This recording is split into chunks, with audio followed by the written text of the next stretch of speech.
The opening to this movie hurts. Hopefully things aren't this bad for you. I feel like I had a bad week. I feel like I lost my job. I made an ass of myself on the internet. I'm divorced, I'm old, I got no money, I live in a shitty apartment in Venice. You know what makes me feel like a turd? That I'm in my ex-wife's ex-husband's office and asking for a favor, and all he's doing is busting my balls. In the movie Chef, Carl quits his unfulfilling job because he can't be creative, and it's unfortunately embarrassing and public. But for Carl, he has never been this low before. The sum total of this man's life is wasted potential, at least so far. He's a very talented chef, but somewhere along the way, Carl found himself in a life devoid of the creativity that makes him great. He had prestige, but no joy. That's why this movie is so powerful. This is the story of a man who learns how to get back what matters. His first step to realizing potential starts right here.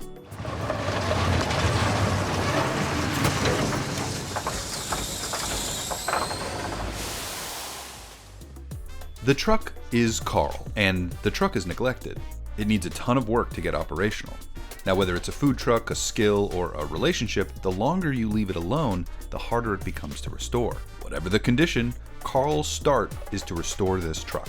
Through this process, the truck isn't the only thing being rebuilt. His sense of purpose, his creativity, his confidence, all of them are building. He's even rebuilding his relationship with his son, Percy.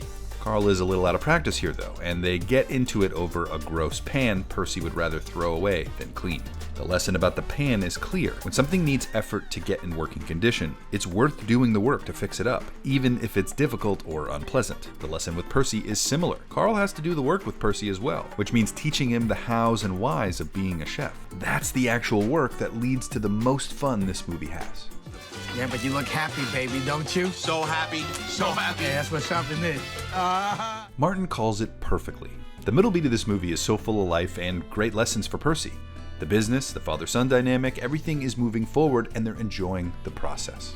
They don't have a perfect plan and they don't need one. They make great sandwiches and serve customers. Their success emerges as a byproduct of doing those things well.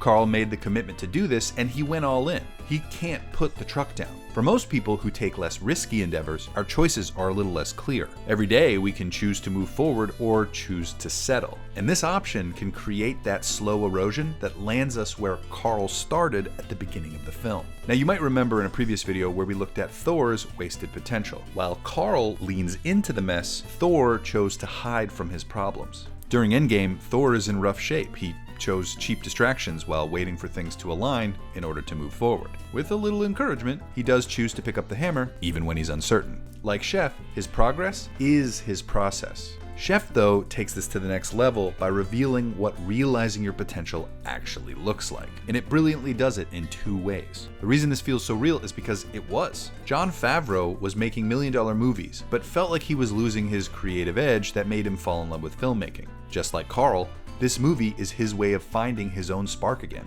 Chef is his food truck. The truck is to Carl as the entire movie is to John. Gotta get the bananas. It's not real. What is that thing?